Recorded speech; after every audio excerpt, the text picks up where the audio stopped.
What a day it was today. A great day in soccer.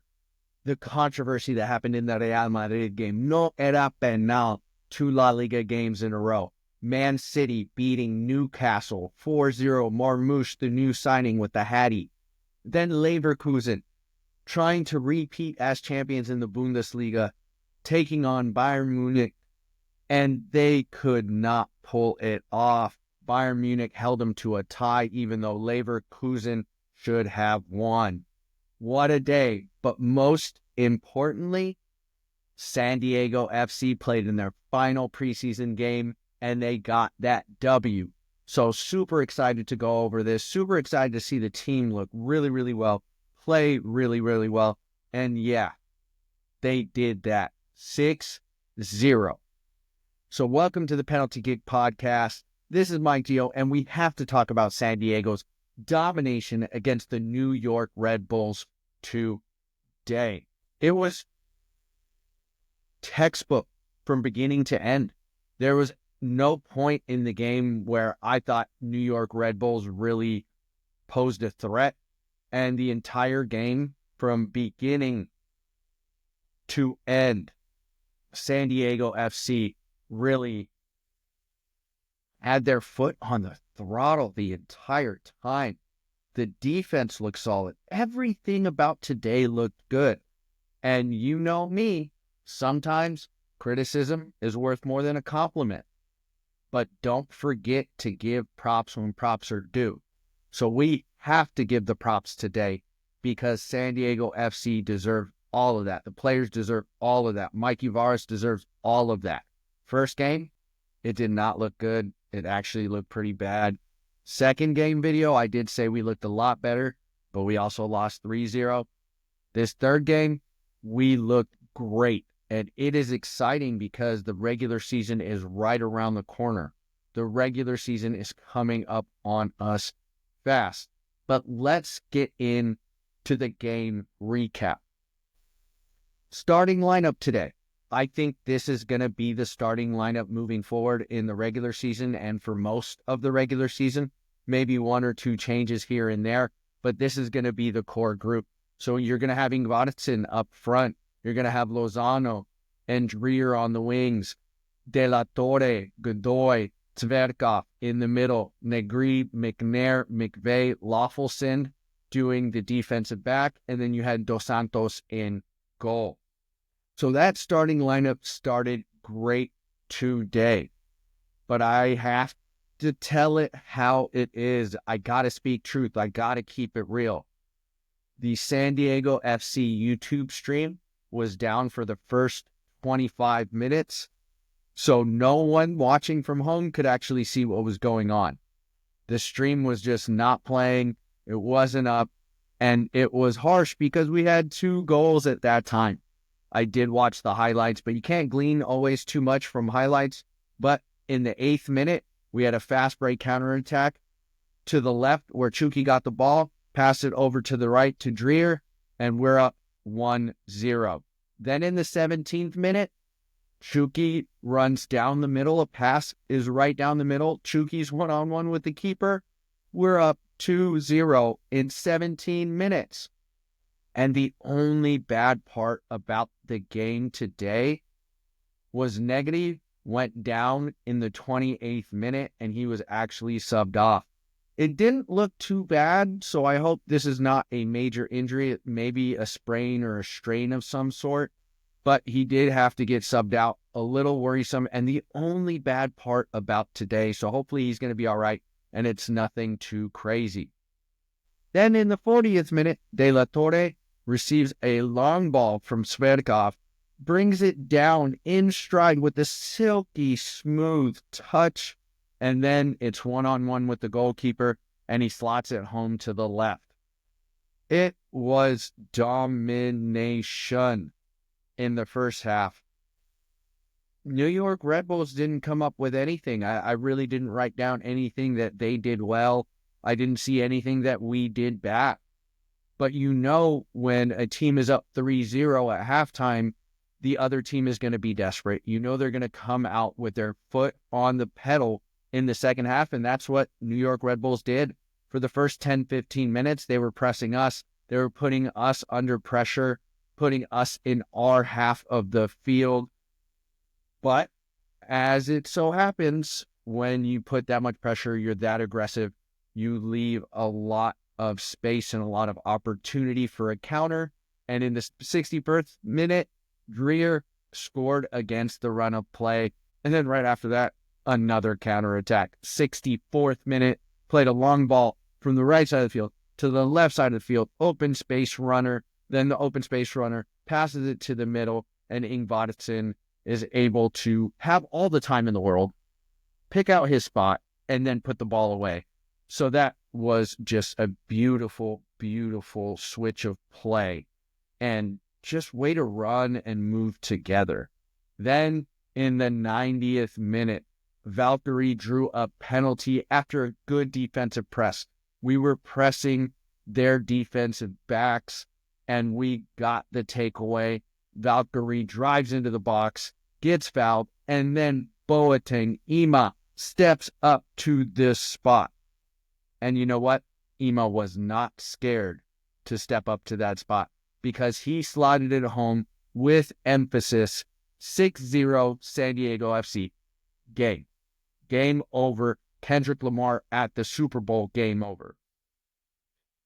But how did it all look, right? We have the game recap. We know who scored, kind of how they scored, but how did we look as a whole? The theme of this episode, and the one word and the only word that may do this: game justice, dominant. We controlled every facet of the game. We controlled the game when we were on defense. We went into a really, really nice defensive structure. In the midfield, we made all the right passes. We were composed. We knew who the outlet was when the defense was pressing us in the middle. And then the individuals up front, they looked awesome. They looked like they had venom. It looked like they were the ones that were the aggressors, attacking the defense as much as possible, running at the defense as much as possible, getting in behind it into spaces where the defense was not. So then the defense was out of position. We controlled every facet. I will say I didn't get to see much of Dos Santos, the goalkeeper, because New York Red Bulls didn't really have any shots. There was very little work for Dos Santos to do, which is an awesome thing. Obviously, I think everyone's going to look at the goals. I mean, six goals is an amazing scoreline. You're not going to score that quite all too often. I mean, a 1-2, maybe a 3 scoreline even is 3 goals is even sometimes crazy. But I look at the defense because, again, I think my biggest worry in the first game, as well as even in the second game, was just how our defense looked at times. We did not look controlled. We did not look structured. We did not look like we were all playing as one in the defense. But also, one thing that I always look at is, how do you switch your formation? Usually you have your starting formation, and that's going to be your attacking or moving forward formation. But what is your formation when you have to go into a defensive shell? Most teams go into a 4-4-2. That's what we did here today. I saw a little bit of that in game 2, but it didn't look cohesive, and it didn't look like we're all on the same page. This game, we went into a 4-4-2 shell, and it looked super organized, super compact. There were really very little lanes for the New York Red Bulls to pass through. I think that McNair being in the middle and being a center back instead of a left back or right back is going to solidify the defense a lot more, just because he's so great at any defensive position that he plays. But we just need more reinforcement in that center than we do on the wings. Again, our center was the problem in the first and second game. People were passing right down the middle to get goals on our team like it was easy.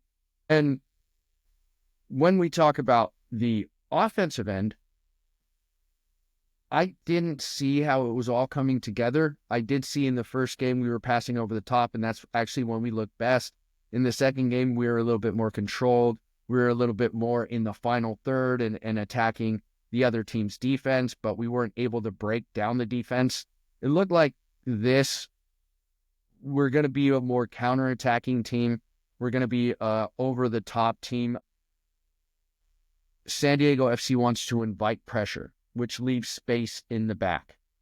And we passed flawlessly today. Can that be sustainable? We'll see. Today, it looked great, and I can't say otherwise. So having that space in the back allows us to use speed, which, Lozano has, Dreer has. Ingvardson's not going to be the fastest, but he can still do the hold-up play and get in behind when he needs to. Luca de la Torre went through the middle for his goal, which, I don't think the defense expected a midfielder to make that run. So that was just beautiful by Luca de la Torre. And, it was just a complete game. Usually, 6 goals is crazy, but it was 6 goals to the good, right? It was 6 goals to San Diego FC. So, we'll take every single one of them. We'll take that momentum into the regular season, which I think was much needed. So if you're going to win any game, let's win that last one right before we go into the regular season. And I like how we looked. I like how we looked. Again, I can only call it how I see it. And this game, we looked really, really well. Mikey Vadas had the team buzzing. Mikey Vadas had the team organized. And it looks like his tactics are taking effect, which is really, really nice. Sometimes the offense takes a little bit longer than the defense to get squared away. So glad to see both of them click today. And it looks like the team believes in those tactics. So this is going to be awesome, especially because next game is our first regular season game ever as a MLS club. But who do we play? We play the champs, Los Angeles Galaxy, and they are always a tough out because they've been good for a long time. Yes, of course, up and down seasons, but LA Galaxy is a fixture in the MLS. It is a fixture club in the MLS, and we're going to have to go toe-to-toe with some big dogs. But if you're going to meet a big dog at any time in the season, if you're going to meet a big club or a big team at any time of the season, you might want to meet them actually in the first game. Do they have a championship hangover? Have they been doing the off-season? Sometimes they have shorter off-seasons because they go obviously into the playoffs and play a lot longer. So are they going to be ready on February 23rd to take us on? So hopefully San Diego FC is going to be ready because, I'm going to be ready to watch it all, break it all down. Also, we have San Diego Wave FC in the Coachella Invitational next. They play their first Coachella Invitational game tomorrow, so can't wait to watch the ladies ball out.